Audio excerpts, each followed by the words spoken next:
pressure looks good. Doubling up. Roger, roll with Atlantic. Water towers, fly! Flight outside of speed off. Speed off. Yikes. You bet. Okay. We don't need any more of these. All right, folks, you know the drill. It's time for another NASASpaceflight Live. Let me know if you can hear me, and let me know if you can see a live view of Starship SN11 out there at the launch site in Boca Chica, Texas. As usual, as we do just about every Saturday, we've got our live space commentary Q&A show that we do. And I think I just said that we do twice, but that's okay. I'll be John Galloway here for NASASpaceflight. DOS if you're watching over on the Twitch side. And we are going to spend about an hour and a half just looking around Boca Chica. We're going to be moving some cameras around. Mary is out there. Jack is out there. Robots are out there. And it's literally going to be a little bit of a Boca Chica sightseeing tour because there is a lot of stuff going on. So let me know one more time, 5x5 or not. Looks like there's a bunch of people giving different numbers over there, so that's okay. But we'll just keep going with it. Also, folks, maybe a little bit of an audio hiccup there. That's okay. We'll sort that out in just a minute. Let us get started with the show, and then I'm going to reconnect. Maybe is that what I need to do? But we have all sorts of stuff happening out there at Boca Chica, and like I said, all sorts of people there to help cover it. Of course, the camera that we're starting with here, this is actually Mary just across from the test site, the launch site. It looks like there's all sorts of concrete equipment going on over there. I think we've actually maybe got Mary on comms for a second. Mary, do we have your mic right now? I'm right here. If you can hear me. We can hear you, and I think we can hear a bunch of concrete trucks going by. It sounds like it's super loud out there with all the equipment moving around.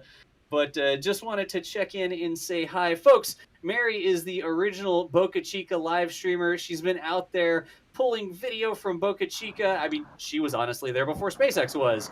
So all the daily videos that you see come across the channel, all the different updates that happen, that is all courtesy of Boca Chica gal out there. Actually lives right there in Boca Chica Village. So, Mary, it sounds like it's really busy out there. We're getting all sorts of construction noises and stuff like that. But thank you so much. Right, and a lot of traffic. Yeah, absolutely. So we may mute your mic there for a little bit, but folks, say thank you to Mary. She's rolled out every single day. She's bringing all this awesome video in. Let us know that let Mary know that we appreciate what she does to share this with people all over the world. Put that in chat right now for you, if you could. Look, that's what I like to see. Thank you, Mary. All over the map, tons of people spamming. Thank you, Mary, and people noticing that the flaps are open. Interesting. Maybe some testing going on there as well if that concrete truck will move out of the way. So, also here today, we are going to have a couple other people. I think Jack, I'm not sure if Jack is still setting up or not. I know he was also rolling out, but I think he is still unloading, had a bit of a drive there to get over to Boca Chica. So we'll check in with Jack. Oh, can you hear me? Oh, wow. There you go. Yeah, Jack, we heard you all of a sudden. Hey, what's up? I'm getting set up. My feed should be ready. Sorry, I got here and the flaps were extended, which is super rare. So I was shooting that, and then I was like, oh, we got to go live. So just a moment, I'll have my feed up. All right. We'll be here, Jack. Just ping us whenever you get that other camera angle up, and we will switch over to that one as well. So, folks, that's Jack Beyer. He is out there at Boca Chica as well, running a separate video remote. We'll be able to bring some different views from different angles and stuff like that. And like I said, we're planning on moving around a little bit. Mary has some stuff over at the production site where the high bay, the mid bay, where they're actually welding everything together. And so at some point, we're going to move from this camera and take it up to the production site so you can see things like BN1 and the new GSE tanks that they're building over there. All sorts of exciting stuff happening that way. So we will be moving around a little bit as well. But Jack is out there getting set up. We'll do a little bit more of an introduction when we get his feed online. Also, back here in the studio with me, I think we've got Michael. Michael, we got you on comms? I hope we do, because I am here as well, and we will be providing an update on the latest Starship SN11 news, the BN1 news, the Orbital launch site news. So much news happening in this past week in Boca Chica. Yeah, absolutely. So, folks, that's our plan for today. It's NSF Live. We do this just about every Saturday. Sometimes it's a talk show presentation sort of thing where we go over space news for the week. We'll be talking about all sorts of different stuff, but because this may be a big week coming up for SN11, we are going to be very focused on what's happening down there at Boca Chica. Michael, do you want to give us a little bit of a heads up on what we're expecting this week? I mean, we got road closures. Yeah, why don't we go to the road closure scene if possible, All and right. we will talk through the road closures which have finally been scheduled. So, if you have been following this past week, there was a static fire attempt on Monday, and then that had an aborted attempt. So we saw some ignition, but not the full ignition we were expecting. And then SpaceX never really made another attempt this week. It kept getting delayed and delayed and delayed. So we did not get a good static fire this past week. We think the reason for the delays was that there were issues getting approval for the road closures with the county during spring break. Actually, the static fire attempt was on Tuesday. I said that wrong, but they did attempt. They did close the road on Monday, and then they closed the road again on Tuesday, where they aborted. So they did not get the good static fire in, despite two road closures. And due to spring break, the county wants the road closures to be minimized during this popular tourist time for the area. So the county has now approved, as you can see, road closures for next week. So as early as Monday, March 22nd, we could get that static fire attempt. And if that goes well, the next scheduled closure is Wednesday, and we assume that would be for the test flight. So there are also secondary opportunities for possible closures on Tuesday and Thursday, but those are likely backup opportunities if there are delays. So, long story short, Monday for the static fire and Wednesday for the launch attempt. And the best case scenario, of course, this is testing, so delays are likely.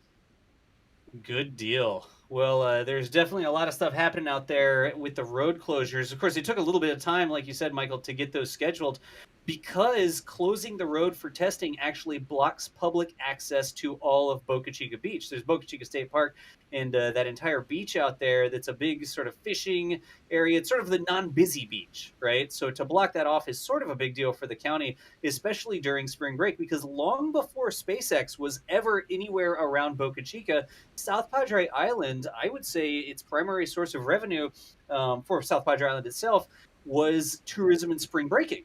I mean, spring break season down there was a massive thing. So, trying to make sure that those amenities are still available to members of the public who are trying to come out there to enjoy the weather, that is important to the county. That's important to South Padre Island. So, you do see a little bit of back and forth with those road closures. However, nobody's going to say that SpaceX doesn't draw a lot of tourism now either. So the more SpaceX does with these starships, I imagine that that may be a little bit more year-round source of tourism for South Padre Island as well. So definitely a symbiotic relationship there as the county and the city of South Padre Island and Brownsville all work together with SpaceX to make sure the public can get to their natural resources, the beach over there, but also enjoy these sightseeing things that SpaceX is installing. They're not sightseeing; they're orbital Mars rockets one day, but definitely a lot of people rolling out to see that down in South Texas. Right You can, here, go ahead. Yeah, what are we looking at here? yeah, I was going to say, we can see that Mary has panned her camera over to the orbital on-site tank farm that they are constructing. Each of those cylinders, both the concrete ones that have been poured and those ones behind it, will be part of the tank farm. There will be nitrogen tanks, there will be liquid oxygen tanks, there will be methane tanks, and it might even be some water tanks. So lots and lots of tanks are going to be required to provide all of the propellant and consumables and water required towards supporting the full stack super heavy Starship launches, which are going to be happening out of Boca Chica as early as July, according to Elon. So that's going to be very exciting. And in yesterday's daily update, Jack caught the stacking of one of the tanks at the production site. So that tank farm is going to use Starship style tanks made out of stainless steel. So as Mary pans here, you can see all the construction that's going on. It's really, really quick development process, and that bunker behind those tanks is where they control all the fluids and whatnot, I believe. So that's kind of like a command center for all the ground support equipment, if you will. Of course, it won't be crewed, but they have all the equipment there to autonomously support the launch when that happens. Michael, did somebody like paint over the Origin side part of that sign? Why is Blue Origin installing ground support infrastructure out there? That is quite funny. Come on, you can't leave me hanging on a joke like that. But the BLU, we've seen these comments all over the videos. All sorts of people joking like, "Oh, Blue Origin, huh?" That BLU is has nothing to do with Blue Origin. That's a company that installs equipment or provides equipment like that, those ground service equipment pieces. So it has nothing to do with Blue Origin, even though the sign is blue and it's BLU. That is a. Do we know what tank that is? That tall white tank. I can't see those labels. I see it's got some materials labels on it. It even looks like it's got the placard. We'd be able to decode what's in that thing. But we'll ask Mary what is in that tank because it looks like they've got the placard pointing towards the road. While we look at that, I wanted to do this. We're super close in here with Mary's shot, and I wanted to give a little bit of a context. There you can see there's those big pillars for the orbital launch stand just on the other side of the porta potties there. But here we go. Look at this. Mary's going to zoom in on the placard. Here we go. Let's see what it says. I'm going to have to get out my cargo decoder on my phone and we'll be able to see what it is. If it's red, it should be, yeah, it's red. So that should 1972. be methane. That's methane. Methane. Yep. So, Excellent. and I think people in chat are saying that blue is a gas company. So that A might gas be one company. of the. I guarantee you that is not the only methane tank they will be building. We've also seen some tanks at the build site labeled CH4 tanks. That is one of the tanks at the orbital tank farm that will have methane in it. But of course, those large tanks will also have some methane because Super Heavy and Starship are going to require a lot of propellant. Absolutely. Y'all, the cool thing, you saw the little placard and it had the number on it, like 1972. That's like a materials handling placard. So just with that number, you can know what's in the tank. You'll see it on tankers driving down the road. If you're ever on the highway, you see a big tank truck. It's got a placard like that on the side. I've actually got an app on my phone called Cargo Decoder, and you can put in that number and it'll tell you what's in the tank, like what type of materials can be carried under that placard, and like materials handling instructions and emergency response instructions and hazard warnings and all that sort of stuff. So it's a cool thing. It's like a game we play. We're on our road trips. We're going down the road and it's like, oh, look at this. This is 1972. That's liquid methane in there or whatever. It's methane and some other cryogenic liquids that can be in. But Mary is continuing to pan around the side all the way over to that big crane. I love figuring out what the placards are too, right? Like, and as a fun mnemonic, you can remember in 1972, I got some really good liquid methane. What? It was a good year for liquid methane, huh? Yeah, it's the best year. It's the best year. Absolutely. And you should have my feed now, hopefully. We do have it, Jack. Just 1 second. Michael, can you cover for just a second here? So a couple of super chats to go through as we see Mary continue to show us all that construction activity. It's hard to believe how quickly the orbital launch site is coming together.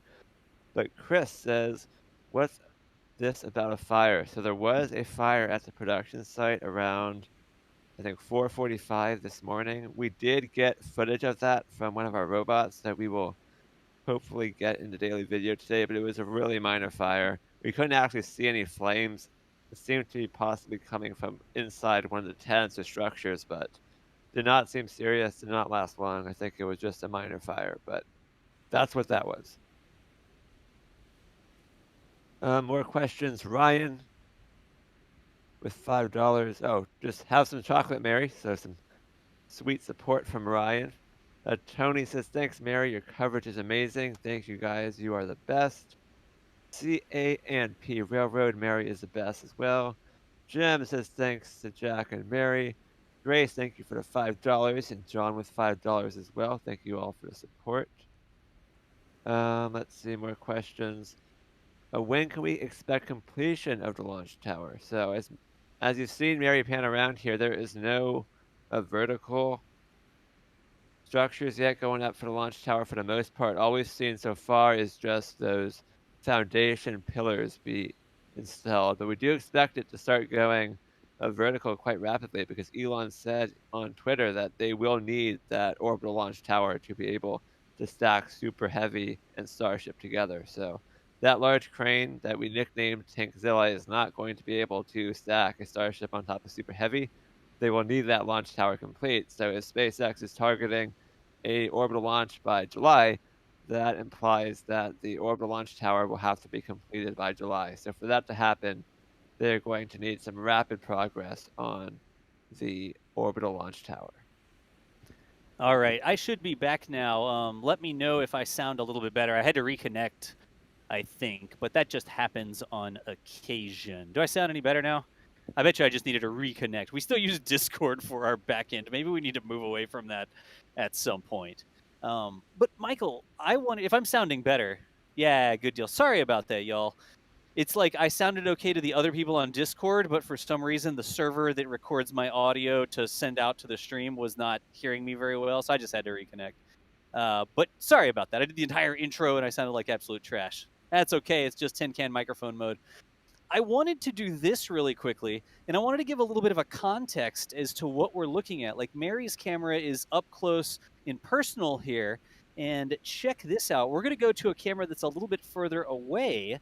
And here you can see Starship SN11, the tank farm we're all used to seeing. That's over on Pad B. Pad A is empty. It's up closer, that empty sort of frame structure just to the left of Starship. And then you've got Hopper there as well, right? But if we pan this camera over to the left a bit, there's all the cars we don't want around. And this is sort of from a distance where Mary's at. So Michael, you could have done a much better job on the camera here, but I'm just sort of manhandling it into position. You can see here why we want Mary to be out there instead of using the robots, because look at all that turbulence on a hot day in Texas. Yep. Mary definitely gets us a much clearer view when she's up close, because this robot's obviously quite far away.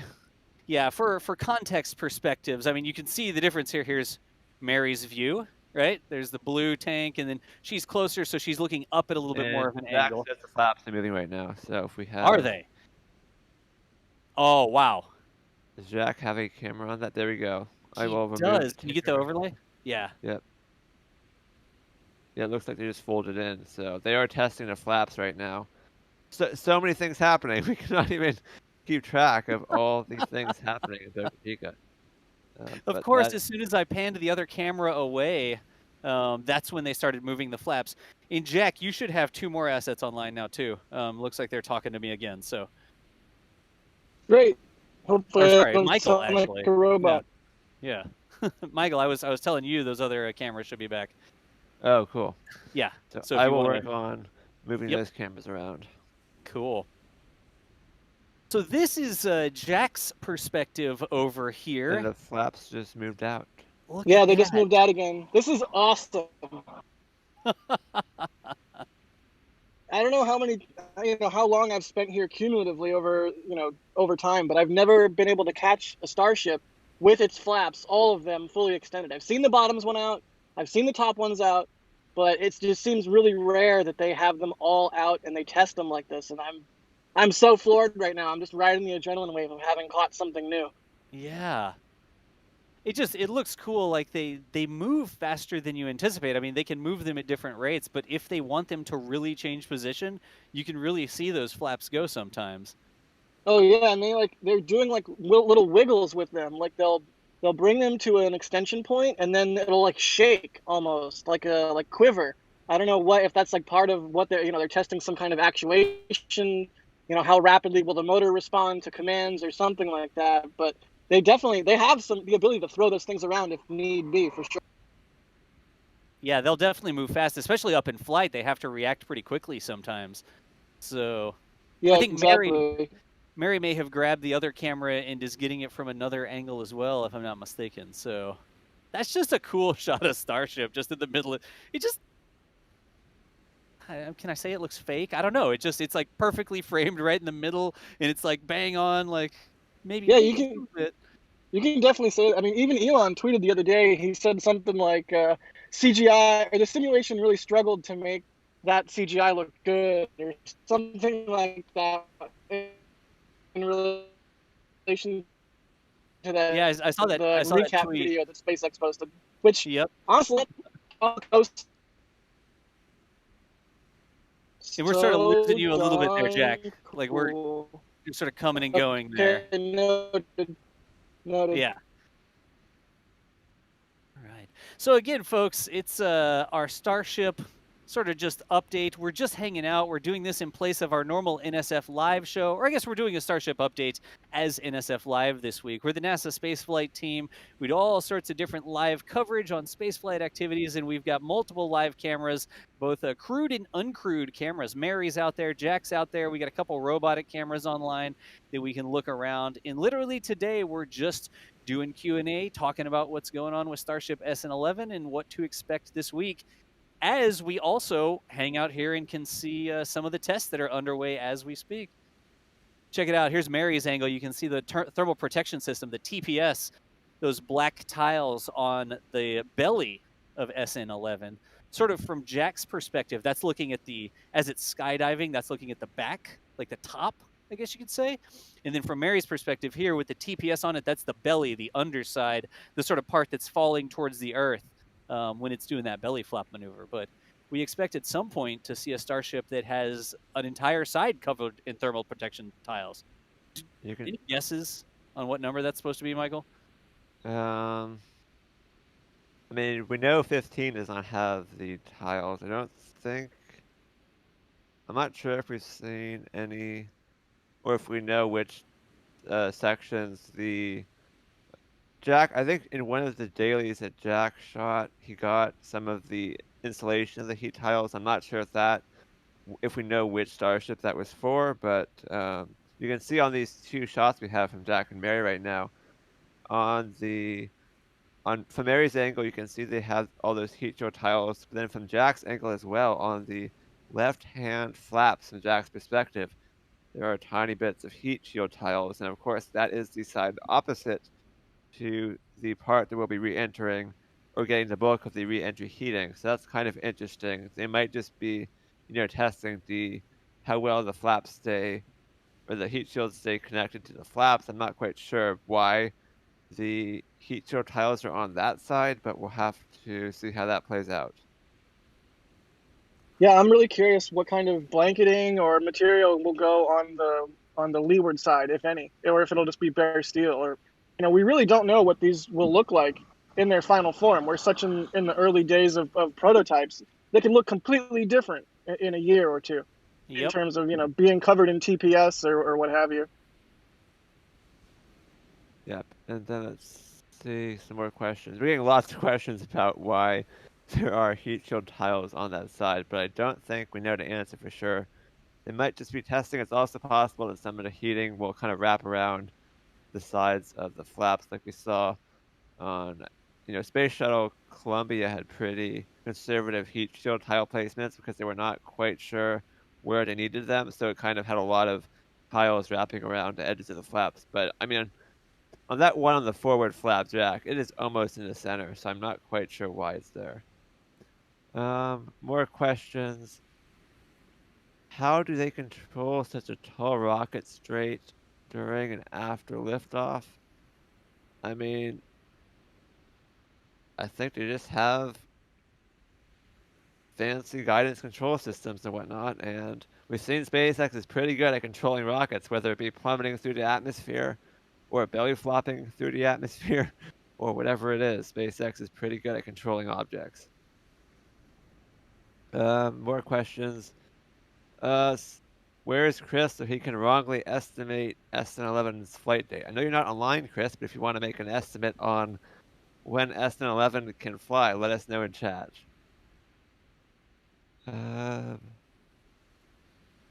Couple of super chats. Yeah.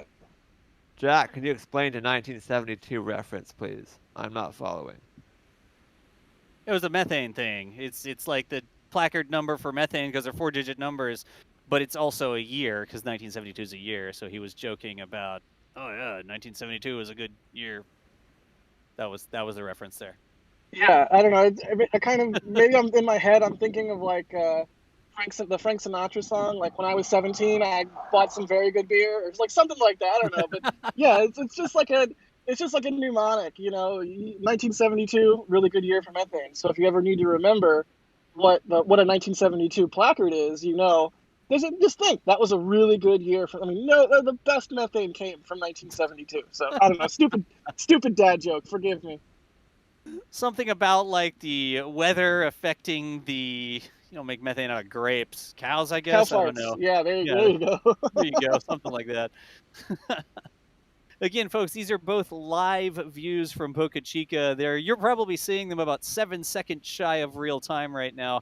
So went long Starship all of a sudden there. On Mary's side there, Mary's on the left-hand side, and she's looking at the sort of bottom of Starship with the thermal protection tiles, and then Jack on the right side, that is actually the top of Starship. They're both sort of on opposite sides of Starship there, bringing us two different angles, and we're watching because they were moving those flaps around. They sort of sneak up on you, the flap tests. Like, that's why I got it on the scene right now, just in case they start moving them again, but they may be done. I So, suspect when they're finished, they will fold them up again. That's typically. It seems like they will undo the straps, they'll flap the flaps, they'll test them, and then they will fold them up again. yep. So I have a time lapse going on. Oh, thanks for honking. I have a time lapse going on my second camera, and I'm hoping that they fold them all up nice and perfect, and I get a nice time lapse of it. Nice. All right. Let me do this. I'm going to read a couple of super chats that have come in, and everybody out in the field, like if y'all see something that I don't see, feel free to sing out and let me know what's going on, because I know there's all sorts of stuff going on. So if those flaps start to move, just interrupt me. Let's see here. Hunter Barclay says the flap wiggle might be PID tuning, like PID tuning. I wonder, like, I'd love to see the video of the little wiggle that happens on the end. Like, is that intentional movement? Is that like, you're moving something big and then it's sort of blah, blah, blah. Like we see it on Soyuz every now and then after it docks, it sort of damps out some of the vibrations. I wonder if it's like an intentional motion or if it's stabilizing after they're done moving. Jack, does it look like they're like boing, or does it look like they're intentionally flapping them when you see that? Yeah, it looks like they're intentionally flapping, like they are moving them back and forth rapidly. Is Like, what it looks like. It does not look like. Sorry, I muted myself. It does not look like it is reaching a stop and then is kind of boinging, for lack of a better word, at the stop. I mean, it definitely looks like it is a intentional wiggle designed for to test some kind of behavior. yeah, gotcha. It's All so right. cool. I know I say everything is so cool, and I'm like a kid in the candy store with this stuff, but this is so like. Just when you think you've seen it all, you've seen all the different variations. You shot a million sunsets and sunrises and Starship 8 and 9 and 10. And it's like, okay, 11, it's just another one of the same thing. But no. There's always something new and awesome to happen when you least expect it. I did not expect the flaps to be open today, and I'm so floored that they are. What a special thing. Yeah, that's just cool that we got to see that. I think I'm gonna keep reading through some stuff here. That's the thing, right, Jack? Like, you get out there and you never know what's gonna happen at Boca Chica. Like, you don't go out there for a morning and you might miss something. You don't go out there for an afternoon, you might miss something because they're so busy. They're always doing something over there, aren't they? Yeah, it's like the rocket. It's like a scavenger hunt for rocket news or for like pieces of the future or something. I don't know. It's really amazing. The scavenger hunt for rocket news. Nice. All right, let me grab another one here. Gib says NSF should host a petition to name the first human-launched Starship Boca Chica Gal after Mary for all her great work. Thanks for all you've done and do. You know something, Gib? If they ever start putting nose art on starships or naming them or something like that, and there is not a starship that's named Boca Chica Gal, I will go out there myself and knock on, I guess, somebody's door. I'm not sure whose door I'll knock on, but I think you're absolutely right. Like, it would be fantastic if we had a starship that was named Boca Chica Gal. I don't know Mary's thoughts on that, but I think that would be an amazing way to remember where Starship came from, I guess, and the fact that we were all able to share in the development of Starship from the very beginning because Mary was out there sharing it with the rest of the world. I'm on board with that. You on board, Jack? Yeah, I'm on board. Can we just rapidly accelerate into the sci-fi future where Neuralink is a thing and we can have our brains downloaded into a starship and be a starship AI if we so choose?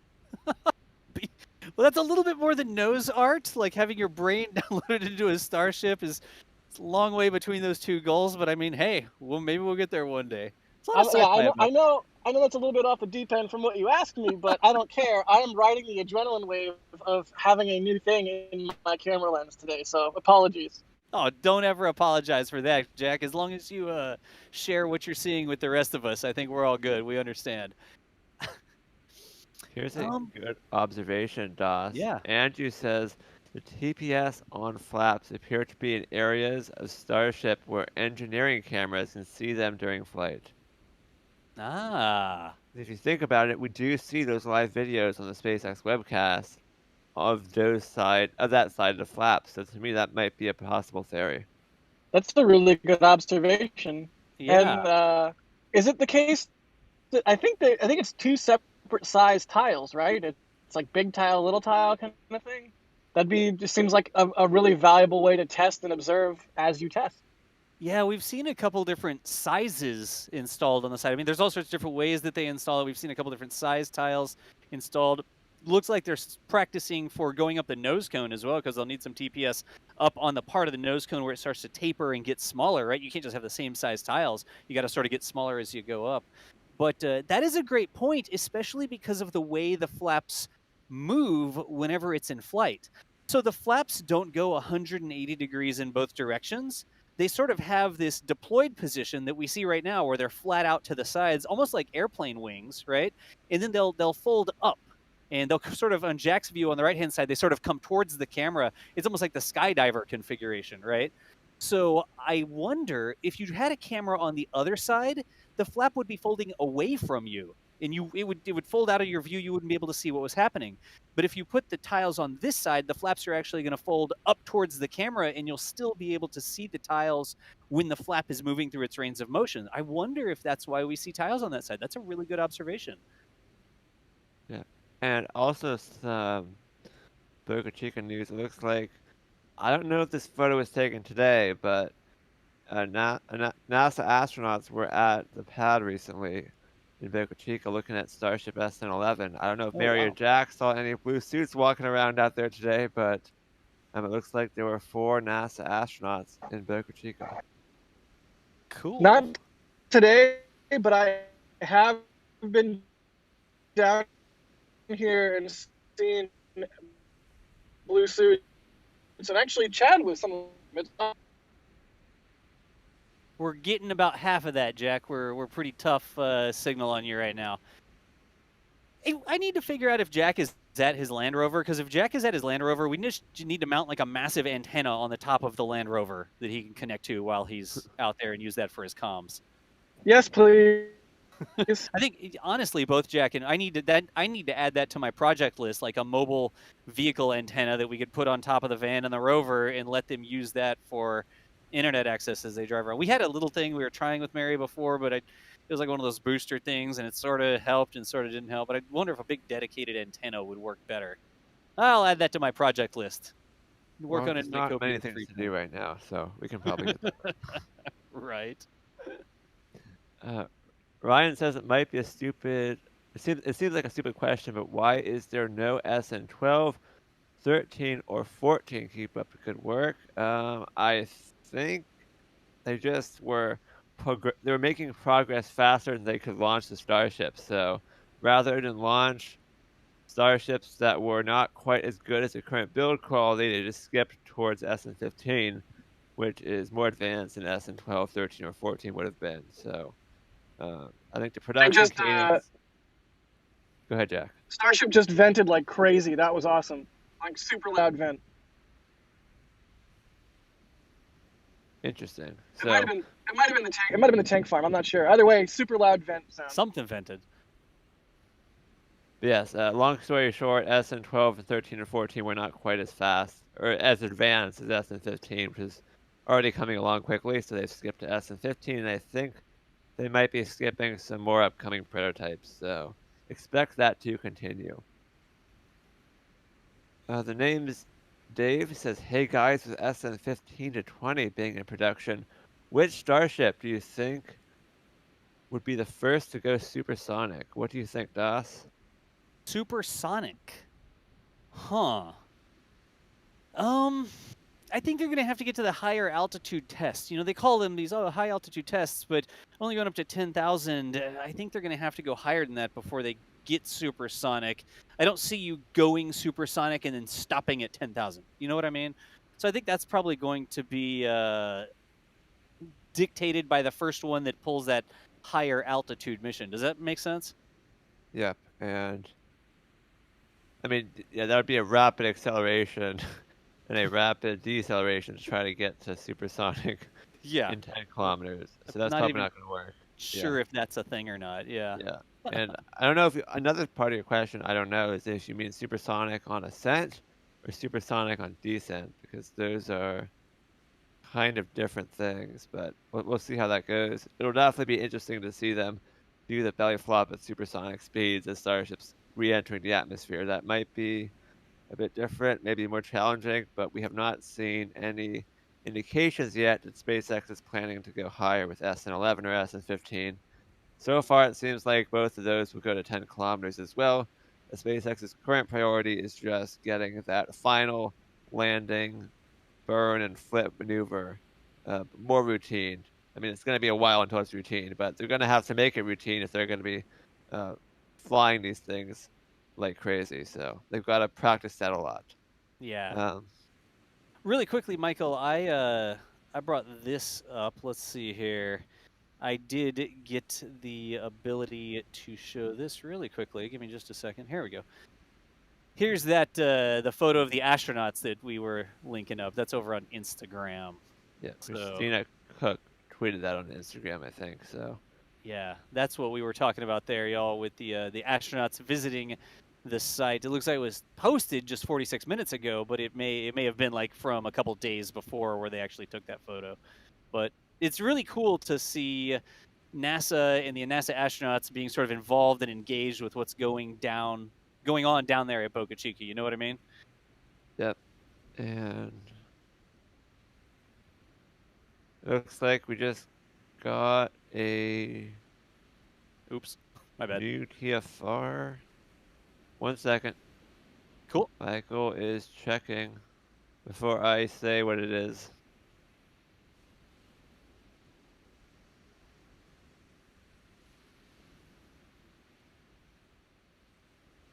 We're reading the mysteries of the TFR. They're like tea leaves. Okay. Looks like just one on the 23rd. So that would be Tuesday for the flight test then, not Wednesday. Tuesday. Yes, there is a temporary flight restriction from Surface to Unlimited in Brownsville, Texas, which is the indication of a Starship flight test. So Starship SN11 is targeting no earlier than Tuesday for its test flight, but that would assume a good static fire on Monday and a very quick turnaround from a good static fire. So perhaps slightly ambitious, but that's earlier than we expected based on the road closures. And that's that surface to space TFR, the whole shooting match, right? Yes, correct. Huh. Okay. Well, we'll see if that holds. Of course, we know that they want to get that good static fire under their belts first. So we know we got those road closures with the static fire. I don't believe that Mary has gotten the alert notice yet. You know, the No. evacuation, not the evacuation, but the Windows notice, the siren notice, basically. I don't think she's got that Those yet. usually come the day before, so we should not Yeah. expect that until tomorrow. Yeah. All right. And I know they were doing the testing with Starship. We don't have a schedule for that in terms of the flaps moving around. We don't know exactly when that's going to happen.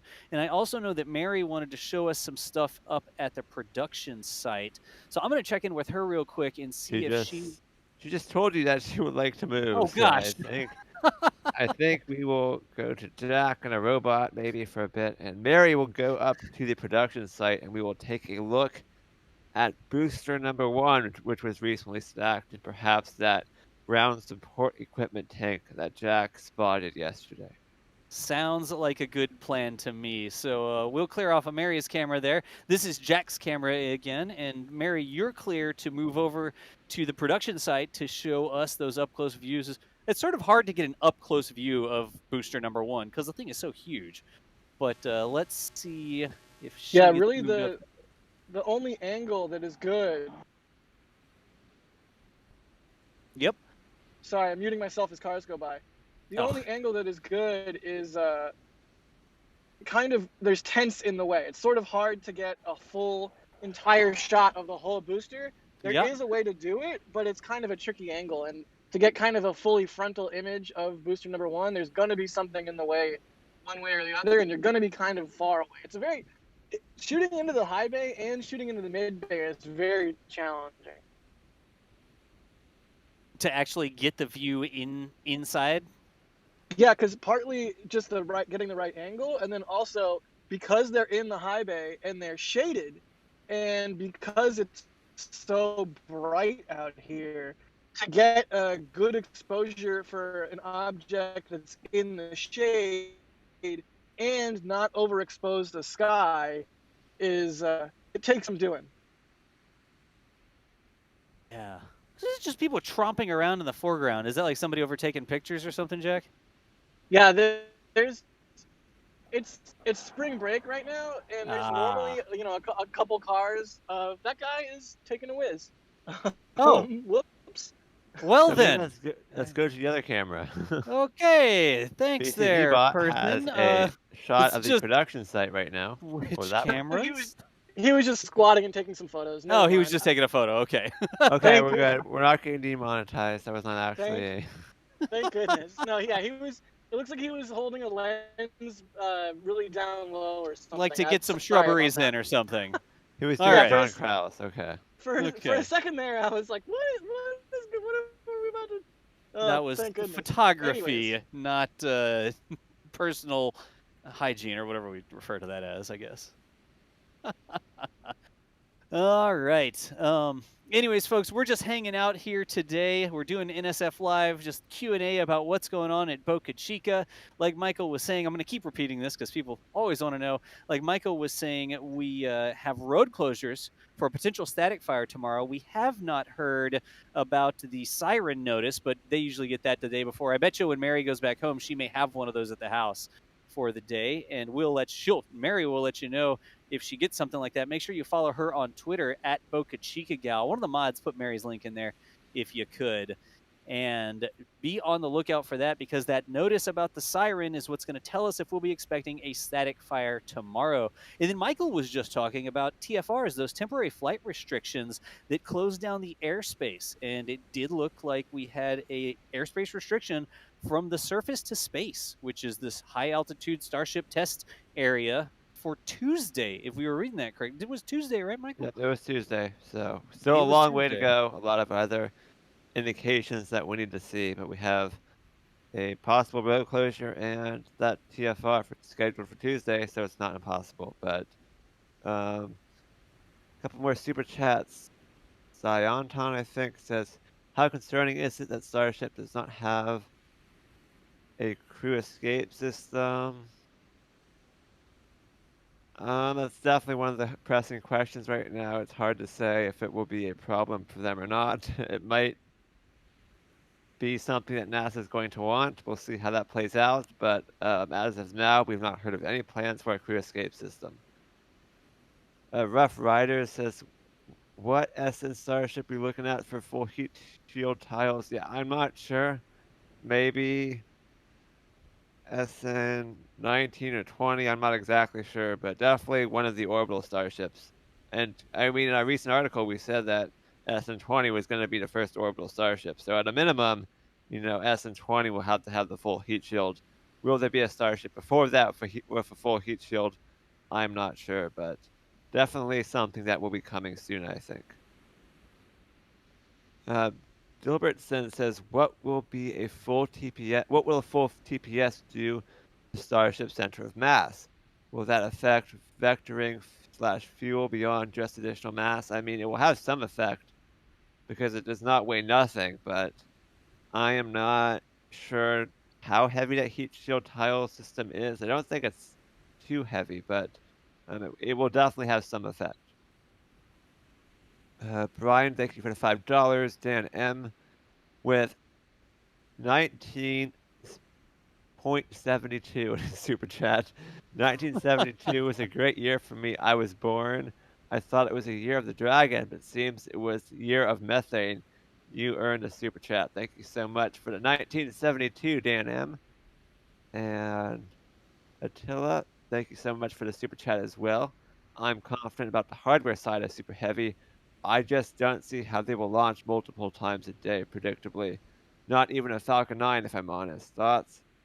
I mean, I think the Starship system, including Super Heavy, is going to be designed to be a lot easier to fly multiple times a day than Falcon 9. Falcon 9 is pretty difficult. I mean, just the landing legs take more than a day to fold up, so.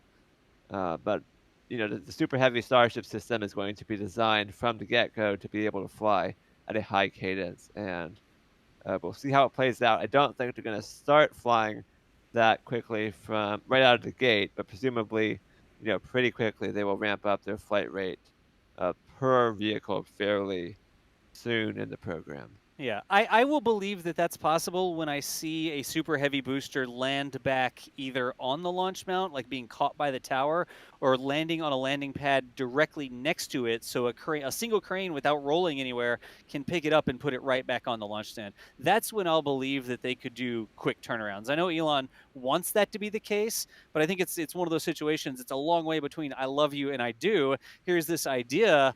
They're nowhere near doing anything like that right now.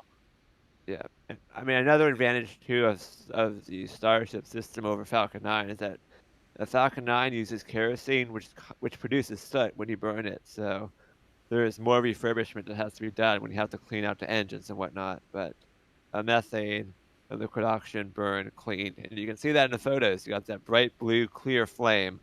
So less refurbishment will be required with the methane Raptor engines. Andrew, thank you for the membership. Marcus says, will Starship have a launch escape system? Not, as far as we know, there will be no launch escape system on Starship. Yeah, that's sort of the plans. You've heard people sort of say, oh, well, it doesn't need one. It's going to be so reliable. I don't personally buy that. Once human beings are on it, I am a little bit concerned about the fact that it doesn't have a way for them to egress in an emergency. But we'll see. I think we're also a long way away from seeing Starship fly human beings, and I think a lot of things. SpaceX reacts, right? Elon comes up with ideas. He gives the ideas to really smart people who try to figure out ways to make those ideas work, and the ideas don't always work out. Look at the fairing catchers right now, right? Oh, these fast ships that have nets on the top that can catch fairings, and then now we see this sort of move towards, well, maybe that's not a great idea. Maybe we should be scooping them, and that sort of splits the difference between difficulty and refurbishment, right? And the good news is that you don't have Elon there saying, no, you're either going to catch fairings or you're not going to do anything. You're a failure if you don't catch fairings. They say, no, let's look at this. Let's change our plan a little bit. And I imagine that's going to happen a lot with all different sorts of systems and plans for Starship, whether that's landing, whether that's aerial control, where they start to burn, exactly what the payload is. We may see that Starship ends up with much less payload to orbit once they figure out that they need a lot more fuel to do the landings with safely. So I think that I think that Elon comes up with cool ideas, and I think that Elon and SpaceX then learn from trying those ideas, and they do end up making good decisions to maybe be a little bit more realistic, change their idea. They don't get locked into this is my way or the highway sort of stuff. You know what I mean? Yeah, for sure. And Corey, thank you so much for the super generous $100 super chat. Corey says, love all your streams. When can we get Elon on the weekend live stream? Well, Elon, if you're listening, whenever you want to come on the weekly live stream or any live stream we do, you're welcome on. But thank you so much for the super generous support, Corey. If you want to launch the restaurant on the top of the high bay in like a spectacular manner, let us know. We'd be happy to come out there and hang out with Elon up at the top of the high bay and have some high bay sodas or whatever they're going to be serving up there. I don't know if we should be up there drinking alcohol, but I mean, whatever if he wants to do anything, I mean, we can make it happen. That's for sure. Yes, and Corey, thank you so much. So the $100 there is ridiculously generous. Like suddenly out of Hey, left field with a metal chair, $100 super chat. he does. Also, Yeah. that's hilarious, and thank you, Corey. To the point about the launch escape systems, I know I'm a little bit behind here, but I'm also sort of wondering what they'll have in terms of the ability to rapidly evacuate the vehicle on the pad. Like if you think about a plane, when a plane lands in an emergency situation or whatever, like you open the door and you pop the inflatable slide and you get out of the plane really, really quick. Something like that for Starship seems like it would be prudent, even if they don't go with the full like launch escape system, even if it's just like a rapid egress system like you would have on a plane in the case of a fire or something. Yeah. All kinds of questions in terms of what they're going to put together there. Yeah, I sort of funny, like the bouncy slides that inflate from the side of the planes. I was picturing in my eye, my mind's eye, these big inflatable slides on the side of Starship. I'm like, I don't think that's gonna work. We know out at the Cape, at the crew access tower, they have those zip lines, basically, that you can escape. We've seen all sorts of designs for rapid egress systems. I guess one of the tricks is there has never been a space vehicle that's supposed to hold this many people.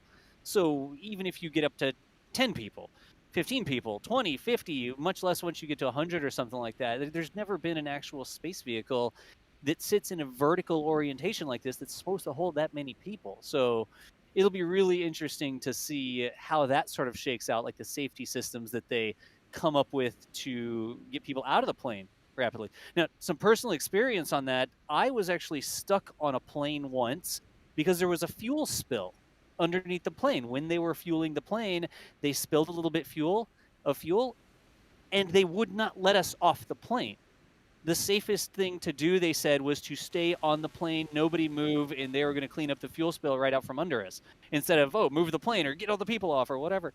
So I wonder, I mean, jets definitely don't have nearly as much fuel on board. It's not cryogenic fuel. You got people sitting on top of that. I wonder how those sorts of things will change those sorts of situations, like just from a safety perspective for passengers that board the thing, you know? Yep. All right. The M Trider asks, what's the information that leads you to predict an orbital flight is in July? The one Elon tweet just said they were trying to get a flight, not necessarily orbital. Well, we reported that the first orbital flight was targeting by July in our article, and then Elon tweeted that. So our reporting, from what we understand, the target is to reach orbit by July, and Elon's tweet was in response to a question asking full stack flight by July. And I can pretty much guarantee you that when they do a full stack flight, they will go to orbit. They will not be doing suborbital full stack testing. There's just too much energy in that system. Yeah, I agree with that. Grace, go ahead. No, go ahead. I was just saying I was working on cameras, so if you could take a couple. Yeah. The Grace Ryan, thank you so much for the $5. Brian says, Brian and Goldsby, $5 as well. Is there any evidence of construction on the tower with stacking not happening without it? Is orbit realistic in 2022? Well, Elon's saying orbit's realistic this year. There is evidence of construction of the tower, though. The foundation for it we have seen. I mean, RTV Aerial got some photos that show that the foundation work is underway, so we should start seeing the tower go vertical shortly. And, I mean, honestly, the biggest concern for me in terms of if they reach orbit this year is going to be the FAA environmental review. The FAA is currently conducting an environmental assessment to determine if SpaceX is going to need another full environmental report done before they can conduct the orbital flights, which I expect the answer to be yes, just because of the large-scale nature of the Super Heavy system. It's going to need a lot of environmental impact statements and whatnot. and analysis to make sure it's going to be safe to be launched in a place that's 5 miles away from South Padre Island, and of course there's Boca Chica Village and other houses nearby as well. So I think it's going to take a while to get all the regulatory agencies on board with a orbital flight this year, but perhaps it's not impossible. Yeah, that's definitely that's going to be yeah. a big deal to get that thing I all the way don't to think orbit. that's gonna. And actually, in fact, a SpaceX bid Starship Super Heavy on NASA's Tropics mission, which is 3 very small CubeSats that were going into different planes. So that was kind of a 3-launch deal. And Astra, who is a small launch company, won that round. But SpaceX bid Starship Super Heavy, even though it was a tiny satellite. But my thinking is they were bidding hoping just to get some amount of money to help with test flights, even if it wasn't profitable. But the reason I bring that up is because in NASA's decision that they published, one of the main reasons against Starship Super Heavy was NASA was concerned that they would not get the regulatory approvals needed to conduct the orbital test flights soon enough to support that mission. So it's not just me who is concerned about SpaceX not getting regulatory approval for orbital flights sometime this year. It is NASA as well. All right. And we were sort of hanging out here waiting to go get a view from the production site. And it looks like we've got that ready to go here now. Here is the view for sort of from the village, and there in the background, you can see this thing looks ridiculous. I'm sorry. That thing, it looks like it barely fits in the high bay. Everybody see booster number 1, BN1, is the tall stainless steel thing that is just barely fitting inside of the high bay. And y'all know the drill. Sometimes it's a little bit better to get a little bit closer so we can see what's going on. So check this out from this angle. Mary has rolled up the road, and she has gotten us a little bit closer so that we can see a little bit different angle. And that GSE thing, the tank in the foreground. So talk about this some, Michael. Yeah, that tank in the foreground is what I was talking about earlier when we were at the orbital launch site. Mary got that shot of the tank farm construction, and that tank in front of us at the production site will be moved to the orbital launch site and placed on one of those tank farm positions or tank positions. And interestingly enough, this tank had labels on it that said both LOX and fuel, but I will place, if somebody wants to take a bet with me, I don't do like actual financial bets. If you want to place a fun bet on something silly, I will bet money, or not money, I just said I wouldn't bet money. I will bet something funny that there will not be both LOX and fuel inside that tank, even with a common bulkhead or something. That is going to be either a LOX tank or a fuel tank, not both. They are just mixing and matching parts, I think, because they're going to be having multiple versions of those tanks that are pretty much identical. So I'm not sure if that's a LOX or a fuel tank, but even though the labels implied it was both, I guarantee you it is just one or the other. There are many reasons why you would not want those in the same tank, but safety is a primary reason. LOX is the oxidizer, fuel is what makes the fire happen. You do not want them together or near each other in a storage tank. Of course, for the Starship vehicle, you don't have any choice, but for the tank farm, you keep them separate. So somebody asked in chat, isn't LOX technically a fuel? Like, would you label a tank fuel and have LOX in it? I don't think LOX is a fuel. I think it's an oxidizer. Yeah, the aerospace terminology is that fuel is the actual fuel and oxidizer is the oxidizer. They do not like loosely refer to liquid oxygen as a fuel, even though it's something that the vehicle consumes. Some people kind of just say fueling is underway, kind of just to say that propellant is flowing into the vehicle, stuff that it consumes. But really, in the aerospace industry, they're very strict. Fuel means the actual fuel, like from chemistry standpoint, which is methane in this particular situation, and liquid oxygen is the oxidizer. So LOX doesn't burn. Yes. Like LOX itself does not burn. You can't combine LOX with the atmosphere, which is also some oxygen, and get it to burn.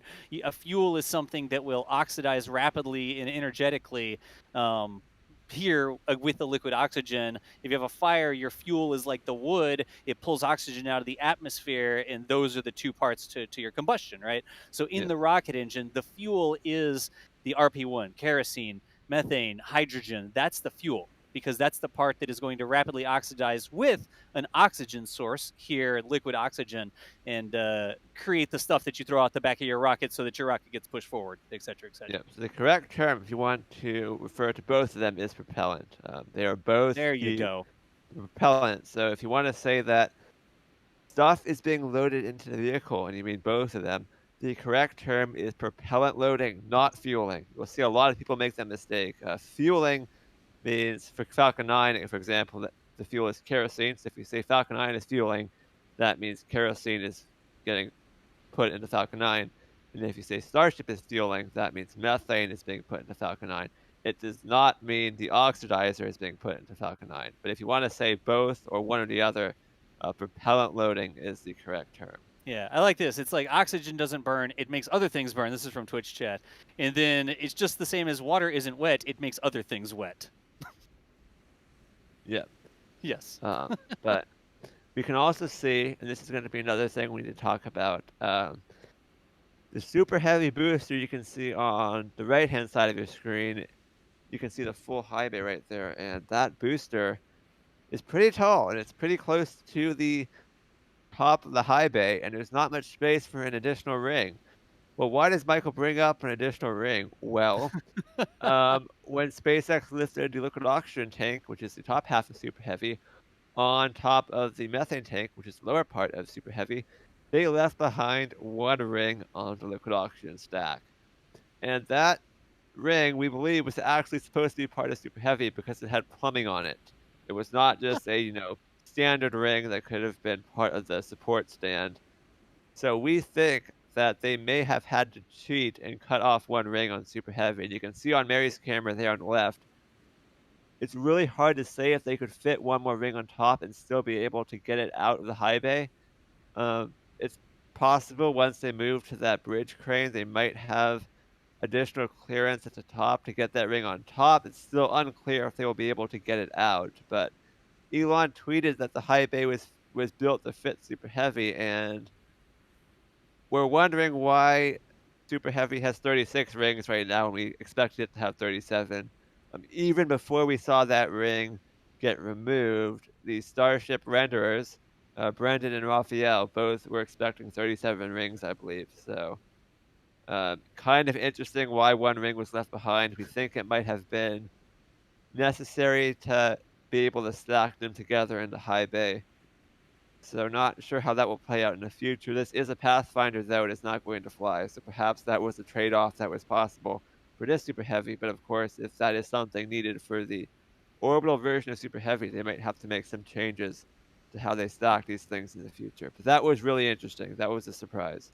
So I don't know. You look at these two fantastic views. Like Mary, automatically we start talking about it, and she zooms into the top. And I got a hold of one of the robots, and I zoomed in, so we got two different angles of it here. In something on Mary's screen sort of made me wonder.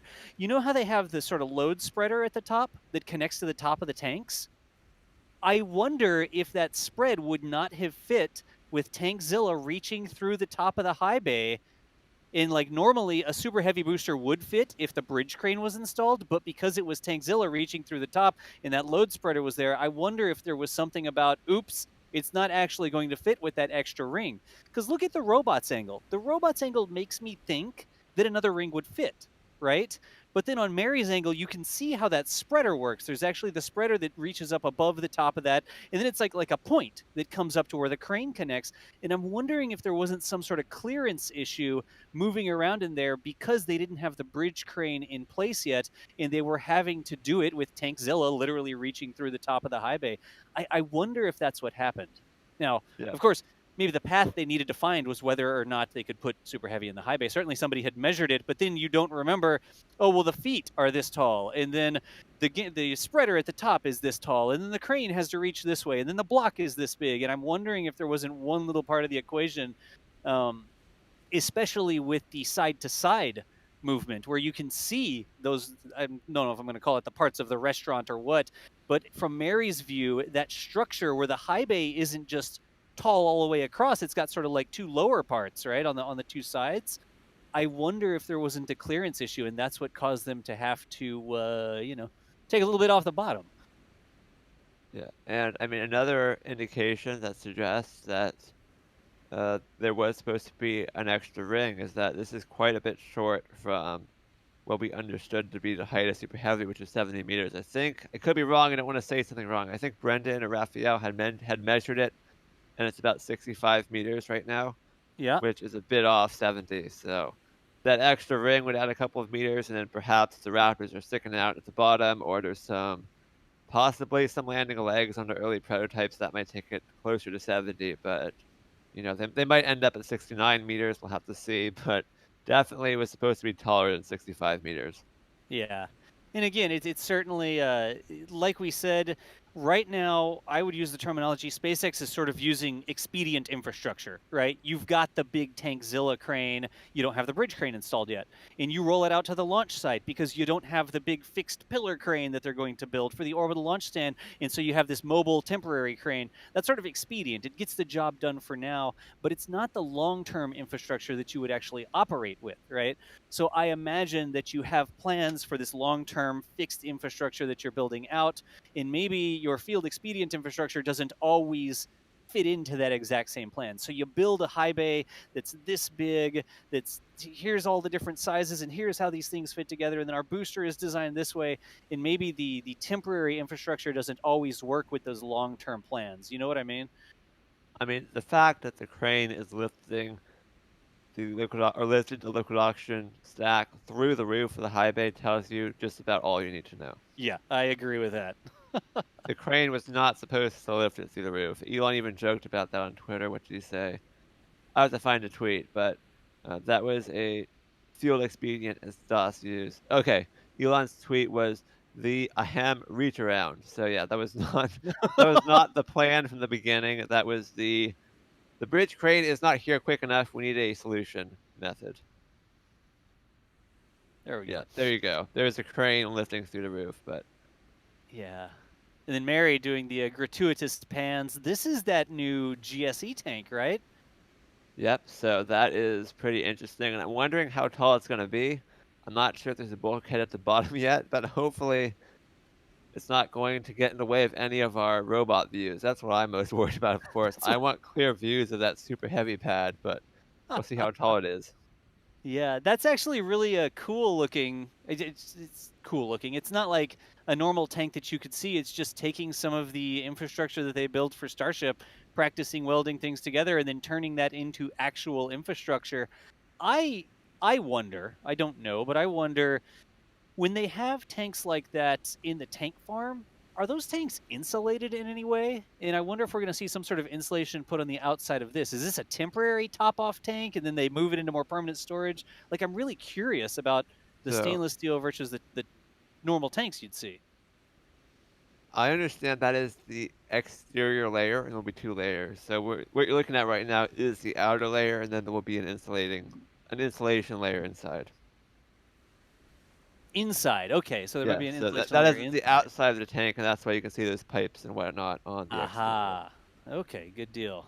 But there will be insulation. I am not sure, if this is going to be like super fancy or if this is just like the brute force fuel expedient method of a tank farm. I'm not quite sure, but SpaceX is building their own tank farm, as you can see. Yeah. No kidding. It's such a Mary's got Mary knows where to go, but it's so hard to see the booster in the high bay. That's actually the mid bay on the left hand side, right? We're sort Yep. of a little. Am I seeing that correctly? Like we're looking between. Yep. So Yeah, we call those the onion tents. it kind of like camouflages on Mary's view, but that is the mid bay on the left hand side of Mary's camera, and also on the left hand side of the robot, where you can see it kind of separated from the high bay. But that tank was actually originally partially stacked in the mid bay. I think people thought it was SN16 at first, but no, that was that tank. Anyways, lots of super chats to get through. We are 34 minutes behind, which just tells you Jeez. But this NSF Live has had a lot of action. You know, this is live. This is not a daily video, but even though it's live, you can just see how much activity is happening in Boca Chica. Anyways, Dog Cruz, thank you for the super chat towards the massive antennas. Jonathan, thank you as well. Do you think they already have Starlink satellites orbiting around the moon? No, they don't. If they did, I think Elon would probably tell us about it, or you would know about it, but not yet. And it looks like DOS. Yeah. Um, Sorry, I was the interrupting. flaps are being tied down, so Yep. that tells you they are done flap testing for today. So I know we were having a little bit of trouble with Jack's live feed there. We actually lost his uplink. We've been working on that, but he was also recording that locally, so he would have gotten the video of the flaps being folded. And now you were saying, oh, there's a lot of activity out there. That's why I cut to this, because now there's one of those super ultra booms up, and it looks like they are securing those flaps after they completed that testing. So, anyways, it is definitely busy out there. Yeah, no Starlink satellites yet, Jonathan. It would not at all surprise me if SpaceX builds a communications network around the moon and Mars at some point. Desert, thank you for the $5. Will Super Heavy need to be fully fueled to hold the weight of Starship? I don't think so. It might have to be fully pressurized, but they can pressurize it without fully fueling it, or fully propellant loading it, as I should say. I think it just has to be up to flight pressures. Does that make sense to us? Yeah, that would make sense. Yeah. Pablo Martin, thank you as well. This is the last test of this series of Starships, right? The SN15 is a new model, yes, although I don't think SN15 is going to have quite as many changes as some were hoping for. I think some people thought it was going to have a full heat shield, but that does not seem to be the case. But it does have some upgrades, including an upgraded thrust puck. So we may see some of that thrust ramming cryo-proof test return to verify the performance of the new thrust puck. I'm not quite sure, but we'll have to see how that plays out. Midnights with $15 for Starlink for Jack. He needs a dishy. Texas should have service soon. Oh, jeez. The current version of Starlink is not really meant to be portable, on-the-go equipment. It uses a lot of power. It's a big dish, but fingers crossed, I'm really hoping they're going to make a portable, on-the-go Starlink terminal. That would be super cool. Yeah, I guarantee you, as soon as something like that's available, we are going to have cameras and robots and all sorts of stuff plugged into it. So, what I need to do is I need to move up north so that I'm just at the highest latitude and I get it as soon as it's available. But And I guarantee you, we'll be trying that stuff out. it does sound like Mary's going to move one more time, DOS. Okay, we got it. She is good to go. Okay.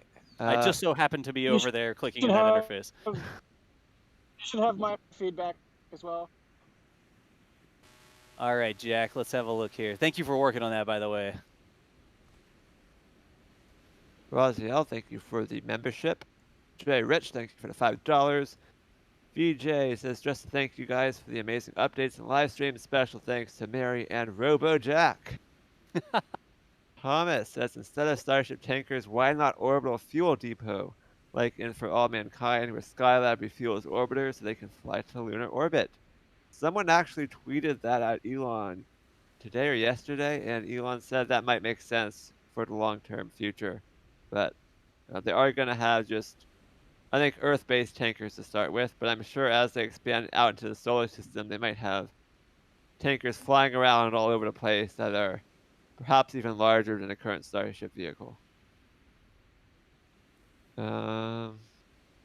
Let's see, we're almost caught up in Super Chats, and I'll take some questions from the chat.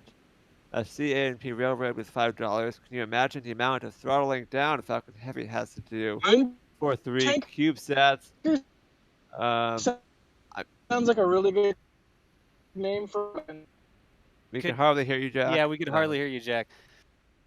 But yeah, they might have to put a mass simulator on Starship to be able to launch 3 CubeSats. I'm not sure, but I mean, you can always change the amount of propellant you put in it too. Sean O'Brien says, do rockets use pure methane, hydrogen, and O2? Or are there trace elements in it? Could Starship use purified municipal natural gas? They do not use purified municipal natural gas. At least I'm I know like Vulcan and New Glenn are not. I'm pretty sure Starship is the same. They do use more purified versions of methane. I'm pretty confident about that. You know, I'm not sure what exact grade SpaceX is using and if it compares to New Glenn and Vulcan, the other methane rockets under construction, but they are not using natural gas. Daniel says, great work, NSF, especially Mary. Question, is there a chance Starship could do suborbital hops from Boca Chica to the Cape for testing? Well, Elon said they might do suborbital hops to the offshore platforms for those launches from oil rigs that they're working on, so perhaps we could see that go to the Cape as well. You can see on Jack's camera right there, they have folded up the left-hand sided flaps, and presumably we might see those flaps on the right-hand side fold in here shortly. Yeah, the lift looks like it's moving. I imagine that if they're securing those things, we may get the opportunity to see the right-hand side fold. And it looks like that lift is done on the left, so hopefully that will happen in the next minute or two here. Yeah, we'll definitely keep an eye on that. And Jack, give us your very best robot beep if you see something happening that we don't notice. Well, we do have a super chat as it happens from. I'm not sure how to pronounce your name. We'll go with Franson because that's your last name. I think I can pronounce that better than your first name. But thank you for the €5 towards Jack's massive antenna on his Land Rover. I'm sure Jack will appreciate that, and I know Doss will add that to his project list, which is about 100 pages long at this point. Oh my gosh, there's a lot going on. Let's put it that way. We have some new tricks up our sleeve for SN11 this week, folks. So always trying to improve our ability to share these events with you. And the Robot Garage has been quite busy tooling out new things that got shipped and integrated, and actually had to do a lobotomy on one of the robots to increase some capacity. But yeah, we'll hold on to that for when we actually get into the live broadcast coming up this week. You can rest assured, though, that with all your super chats and support, every single broadcast of at least a test flight, we're trying to do better. I mean, we're broadcasting so frequently the normal live stream, sometimes it's hard to get improvements implemented for every single one, but we are constantly trying to improve our production quality, and as long as Starship is flying at a cadence that gives us time to implement upgrades, we will try to make every Starship flight test broadcast better than the previous one. Look at that, right flap just went in. Yep, there it went. Look at that. So we might see the forward flap fold in here too in a second. That's cool. Jack, just I know you can hear me right now. Just don't move. Like, the signal is stable right now. Just don't touch anything. Don't walk between South Padre Island and modem. Like, just hold still, okay, until that other flap folds. I won't even open my mouth. Hey, with €5 or £5, excuse me. I heard they had problems with both helium and autogenous pressurization. Would it be possible to use some sort of inflatable bladder instead? Well, I think the bladder is more of... I'm trying to think. I mean, I think the autogenous pressurization is fixable. At least that's what Elon kind of made it sound like. 'Cause he basically said, my bad for trying the helium, which did not work. They had some issues with bubbles from the helium. They could also go towards a bladder, I guess. Although, Josh, correct me if I'm wrong. I thought the bladder was more towards slosh issues. Yeah, I think so. The bubbles that they were talking about was the big deal in the mixing. There's kind of two challenges with the header tanks. You have slosh as the propellant moves around during that flip maneuver, and then you have pressurizing it. So yeah, it's a really complicated thing to be able to supply propellant consistently to the Raptor engines while the vehicle is doing that flip maneuver and the propellant is trying to move all over the place. Yep. I think the other thing you got to realize, have you ever seen the science demonstration with like the liquid nitrogen and the balloon? You dip the liquid nitrogen in, you dip the balloon and then the liquid nitrogen, and then you drop it and it shatters because it's a balloon, it's stretchy, it's rubber, whatever. But the liquid nitrogen freezes it, solidifies it, then it shatters. So when you talk about some sort of ductile substance, like a rubber that would be able to be a bladder or something like that. I'm not sure that cryogenic temperatures work very well with flexible things like that you could Yeah. make a bladder out of. Maybe Yeah, some sort of piston or something like that, you know? Chad's talking about the bladder not playing well with Yep, cryogenic exactly temperatures. right. So, Musical Wolves, thank you for the $5. Do you think Starship will have a bouncy inflatable slide to evacuate quickly from cruise Starship if there is a problem? It wouldn't surprise me if they have some type of evacuation system. I'm not sure if that would be a inflatable slide or what, but the current nominal method for transportation to and from Starship is a elevator when they do not have access to a launch tower. Yeah, so my initial reaction was, well, it would be the launch tower, and you would have like a zip line or something like that to get away from the launch tower, right? But when Starship lands, especially if it ever gets to the point where it's got point to point, it's carrying people, if that ever happens, you wouldn't have the tower there next to you. So how do you emergency evacuate in that situation? I think there has to be some thinking about that, and maybe there's ideas, but I don't know that they're anywhere near a functional stage for any of those ideas. Wait. What? How about a launch abort alpine slide? You know, like one of those things where it's like a half circle of concrete, and you have a little sled, and you can slide down like whee. Goes around it, and everybody gets a little piece of carpet as they're going down, and then they go down a little. Yeah, exactly. I mean, come on, make evacuations fun. It doesn't have to only be terrifying; it can also be fun. Oh You could my have gosh. Disney build yourself a roller coaster. That was a real thing.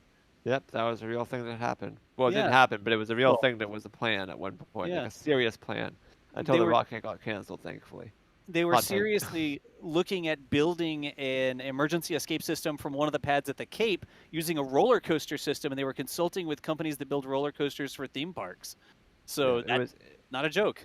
it was the Ares 1 launch escape system from Pad 39B at the Cape, or at Kennedy Space Center. Disney was asked to come up with a roller coaster proposal, and we wrote an article about that. It was true. It actually almost happened.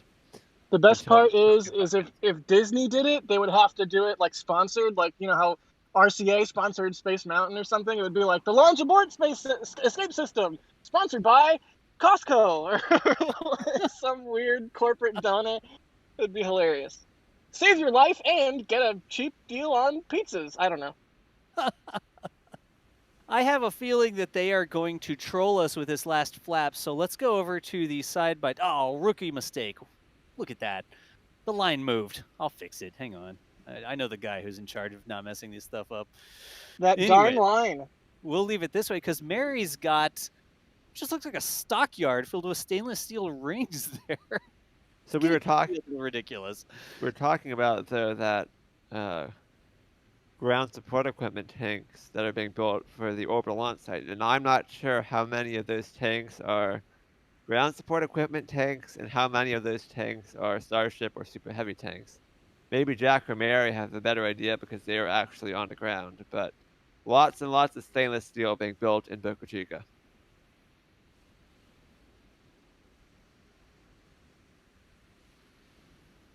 Talk about a theme park. If you were a stainless steel fan, that would be a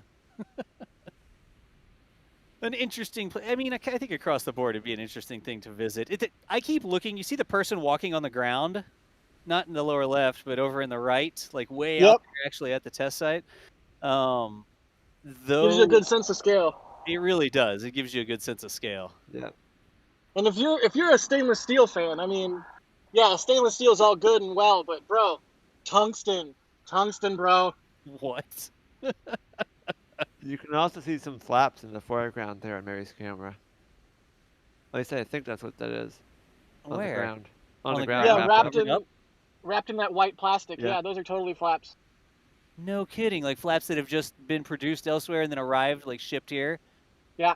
And they're standing by to be installed on something. Huh. Nice.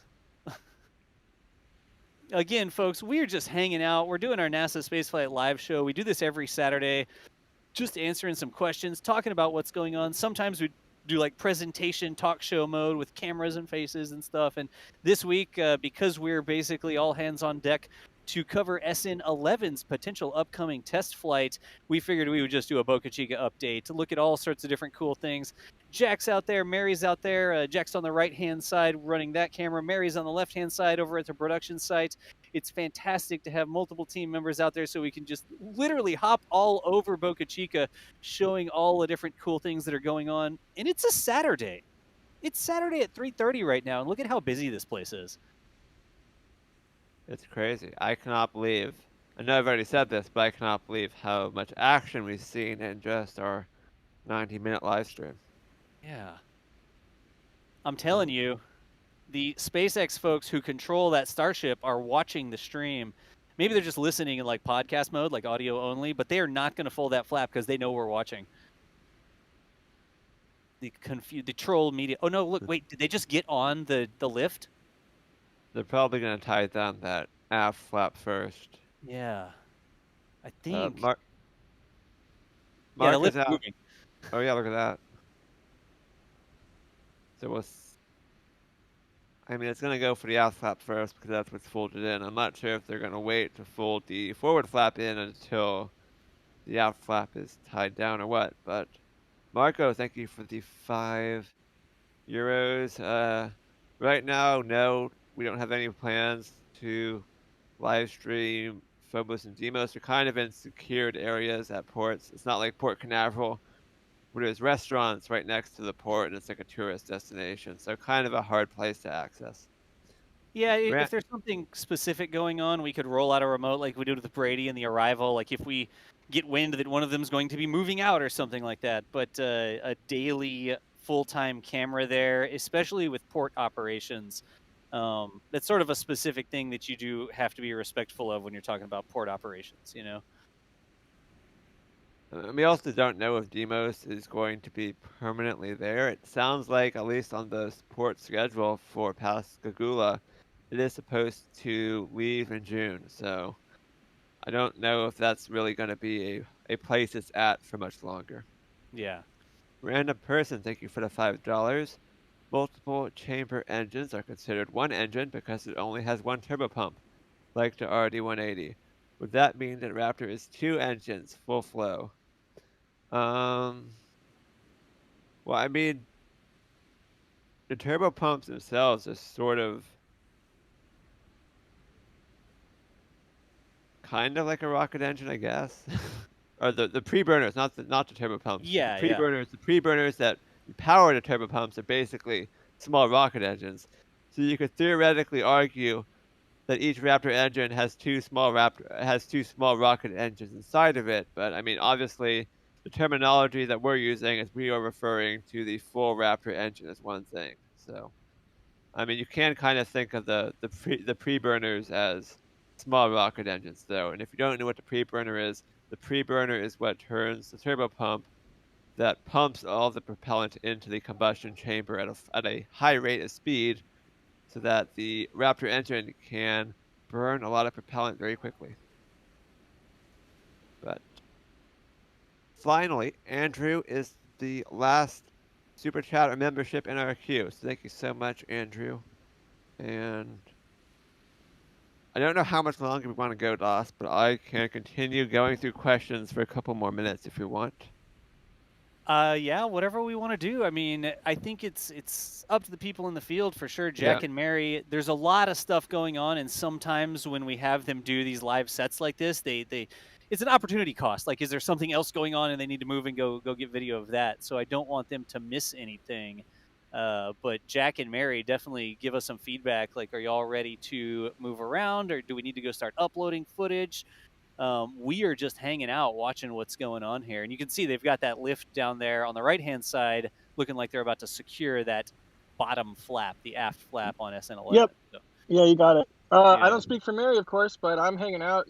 You can go as long as you like. yeah, let's grab a couple more questions and stuff like Okay. that. And I know we'll hear from Mary in just a second here, but it's the opportunity cost. I don't want them to miss anything because they're here doing a live set, you know? We're getting lots of questions, both in a super chat from Michael and the normal chat, about what that mystery structure is, that hexagonal structure from white pipes, which you can actually see on Mary's camera right there on the far left-hand side of her camera. I don't know if we want to risk going full screen on that for a second, but I'll go quickly so the I got flaps it. don't fold in. But you can see that structure on the left there. We're not sure what that is for. Hopefully we'll find out soon, but it's either some sort of, I guess, test stand or support structure. I'm not really sure what exactly it's for. Hopefully we'll find out soon. So your guess is any good as mine. And Mary says she's good to go a bit longer, so we have a lot of questions, so we might go for 5 or 10 more minutes. Yeah, sounds good. When they test BN1, are they going to put it on suborbital pad B or onto orbital pad? Where do you predict that the BN1 booster will be tested, Doss? Where do I predict they'll test it? Yeah, at the launch site. Wow, it doesn't look like the orbital launch stand is ready yet. No, I Like don't think so either. it doesn't seem like it's far enough along. But as a pathfinder, integration testing with your actual stand is something you want to do. So would they roll it out to one of the suborbital pads A or B, or would they wait until? I love the trucks going by the way. Would they wait until that launch table and stuff like that gets installed on the OLP?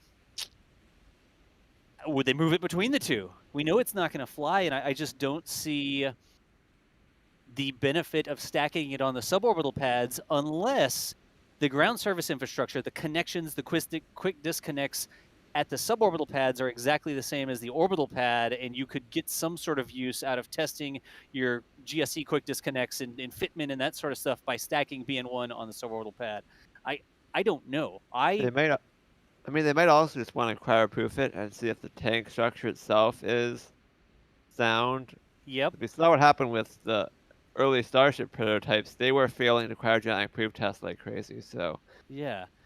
And I think, it seems like for sure the quick disconnects and where everything connects and stuff like that should be the same. I don't know that the bottom of a super heavy booster is different than the bottom of a Starship. I wonder if they've designed those two things to be the same.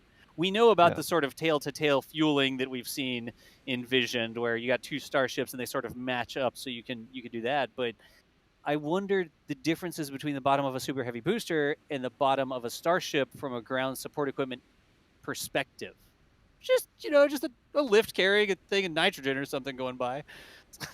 Yeah, and then on that note, Six String Simpleton asks, since BN1 won't fly, do you think it will get as far as a static fire? How much testing do you think we'll see? I'm not sure. I mean, Elon replied, was it, I forget who he replied to, but I think it might have been Tim. But Elon said that they were going to use it as a pathfinder for stacking and then transportation. He did not mention a static fire or a cryogenic proof test. I mean, I imagine they're going to try to put it on a launch stand, but I'm not sure how far it's going to go. I kind of feel like if they were going to do a static fire, Elon might have said that, but we'll see how it goes. I think a cryogenic proof test, though, seems likely to me.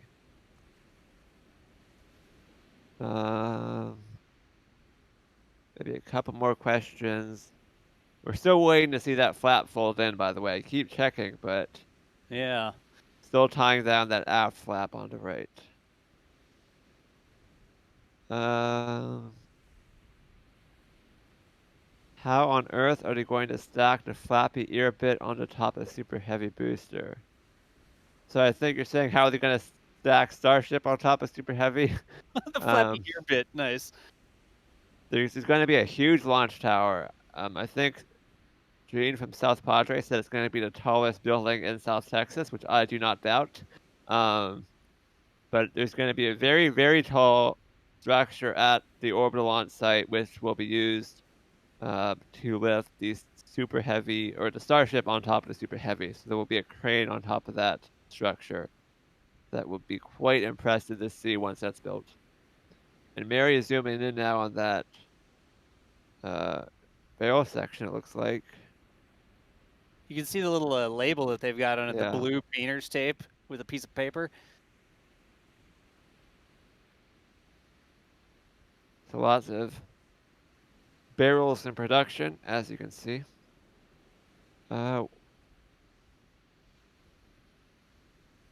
What booster number and Starship number do you think will fly on OFT-1? I think you're joking about the orbital flight test for Starship and calling it with the same terminology as Starliner, but from our report that Chris Bergen published in his article, it's going to be BN3 and Starship SN20. Of course, those plans will likely change just as things go in Boca Chica. Every single week something changes, so do not be surprised if one or both of those vehicles ends up not being what is used for the first orbital flight test, but I would say it's safe to say it will be either BN3 or SN20 or a later Starship. It definitely will not be earlier prototypes, if that makes sense. But again, if the actual vehicles for the orbital flight test or orbital demo flight test, if you want to call it, end up being different, that does not mean our report was wrong. That just means that was what the plan was at one time. But again, it is likely those plans may change, just like everything in Boca Chica. Hey, Yeah. Michael, Hey. Yes. the section that I zoomed in on, the labels, let me just pull it back up again, is for GSE2 mid, so that'd be the mid section of the next tank So that answers for the tank farm. Yeah. So that answers the question that I was asking earlier, which is what are those barrels for? And it sounds like at least that one is for the ground support equipment tanks at the orbital launch site, and I would predict a lot of those also are for that same tank farm. So lots and lots of stainless steel barrels being built. Thank you, Mary, for figuring out what that was for us.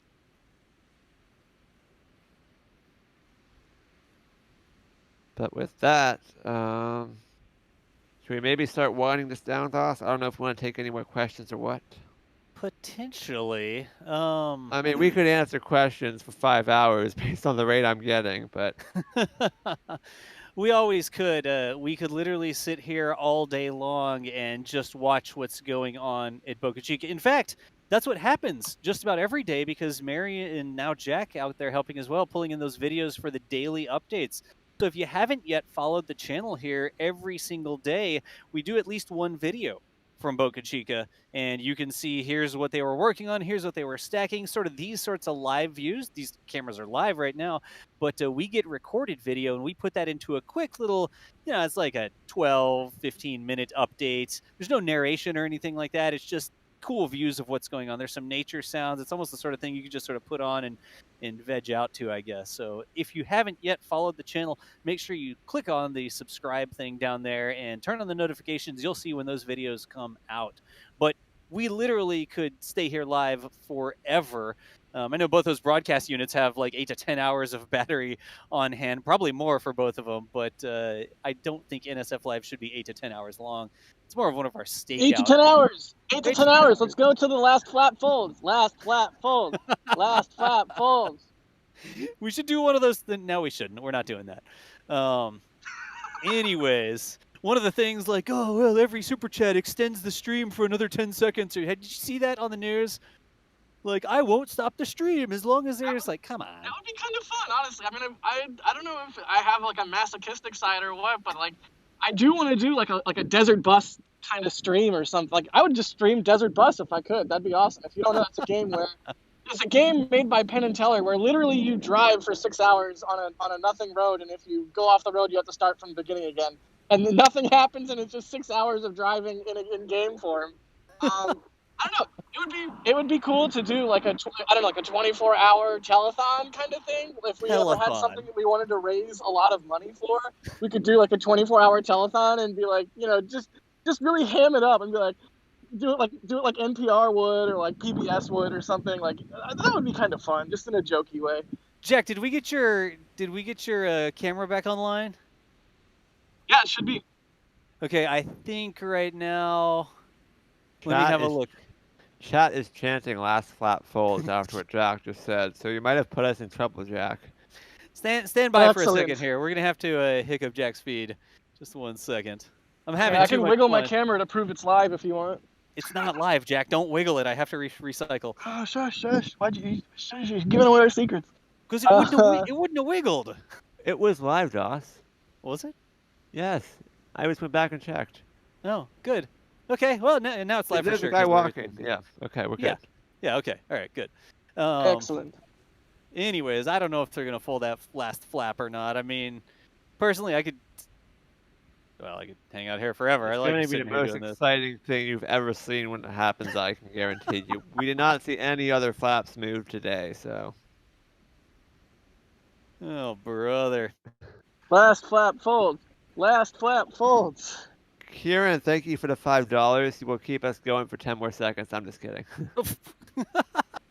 $5 per 10 seconds? Oh my gosh, that's insanity. It was actually £5, so it was more than that. My bad. Oh wow. Yeah. I mean, we could easily I don't know that we sit here forever and not knowing that they're even going to flap that, because I have seen them leave one flap out like that for hours on end. It looks like they're actively working on it though. You know. Do y'all want to say like another 15 minutes, or what do you want to do, Michael? Mary says we can put that in daily video. I think that's a good plan. We can like put that in daily video, and then people can watch a daily video, which I know you're going to do anyways. So I like that idea. We can see the last that flap. is a good plan to me.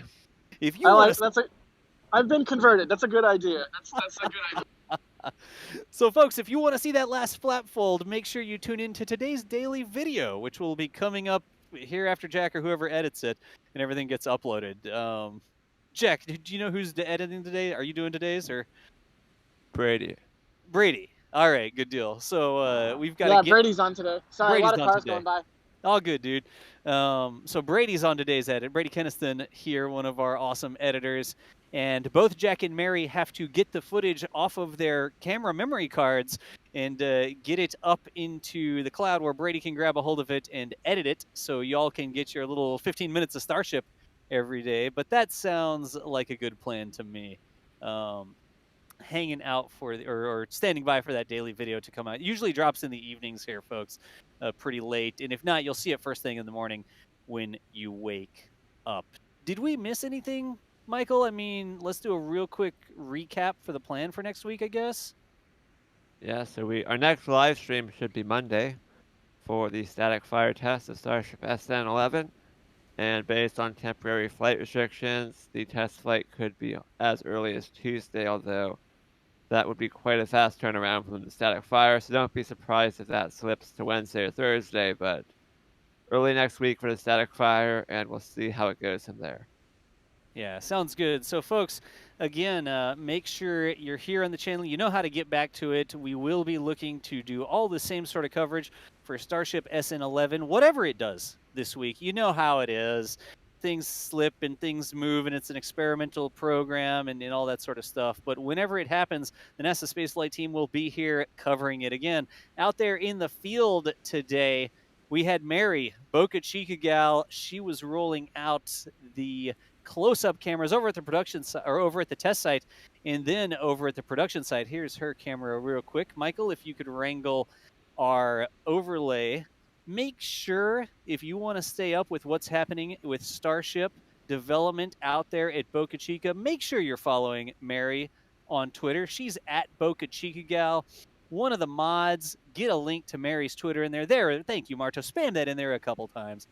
Excellent. And Hey, the last flap folded. Dude, what? You blink and you miss it. So they really will have to watch the daily to see it. All right. Well, like I said, you're going to have to watch the daily video. You've got to be kidding me. That as soon as we start doing the outro and we're like, thanks to Mary, and we switch to that camera, that's when they pulled the flap. You know they wouldn't have folded the flap if we didn't switch cameras. They're watching the show. You know they're watching the show. Folks, that you're recording, right? Yes, I'm recording with 2 separate cameras. Never fear. One of them's 4K. Oh, nice. Now you're chat. You're just gonna have to wonder whether or not that was intentional. Like, I still want you to watch the daily video, and we knew it was gonna fold, and we switched to cameras intentionally. No, actually not. I was doing the outro and I was saying thanks to Mary for rolling out the broadcast camera so that we could watch what was going on. And then make sure you follow Mary on Twitter. And here's Mary's camera. Thank you, Mary, etc., etc. And that was just how we do the outros. But totally not intentional. Hey, also, folks, out there today, this camera by Jack Beyer. Jack has been out there at South Padre Island for quite a while, helping with the operations. He's actually recorded some daily footage to give Mary a little bit of a chance to take a breather there, doing edits, wrangling robots. Go stop by Marscam, Jack, and make sure it's still plugged in for me. But Jack has been out there for quite a while. Member of the NASA spaceflight team all across the board. At some point, I'm going to have to get him a hat or a patch or something that says NSF robotic camera operations.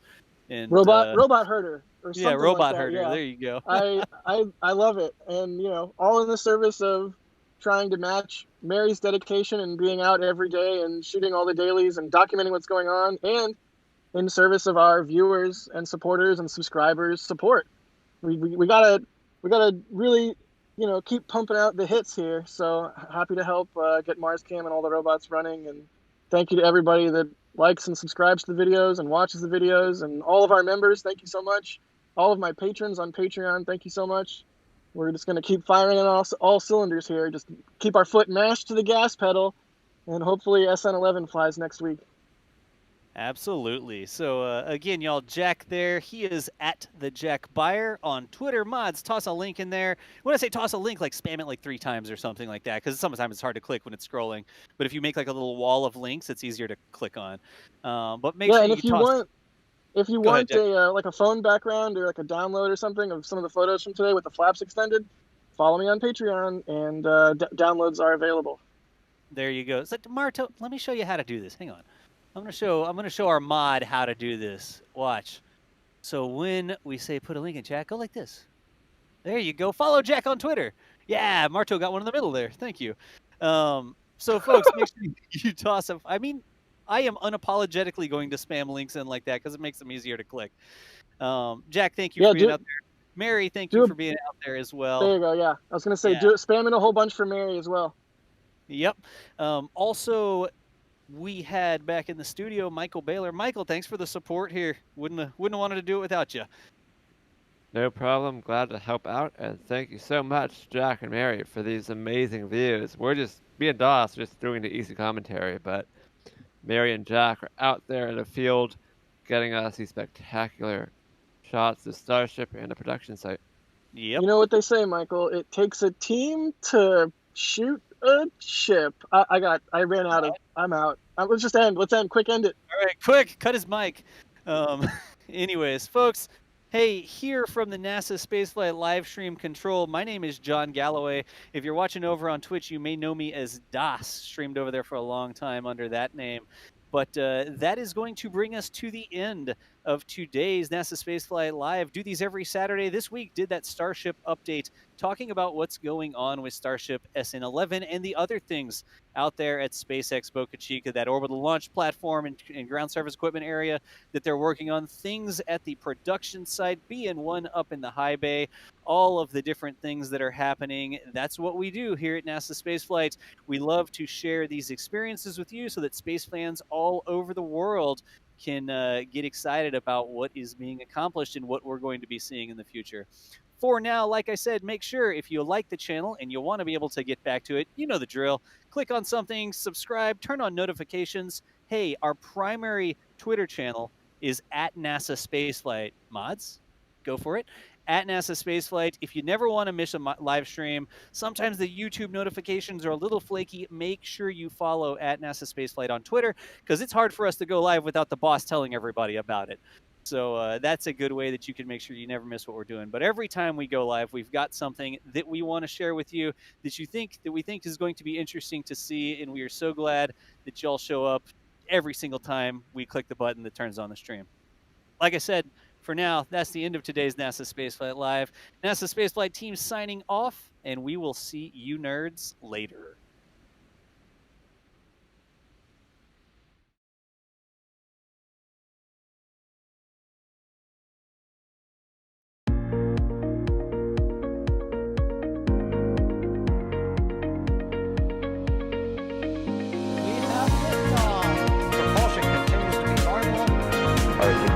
pressure looks good. Following up. Roger, roll, Atlantic. Flight downside of speed off. NSF off. Yikes. You bet. Concur. We don't need any more of these.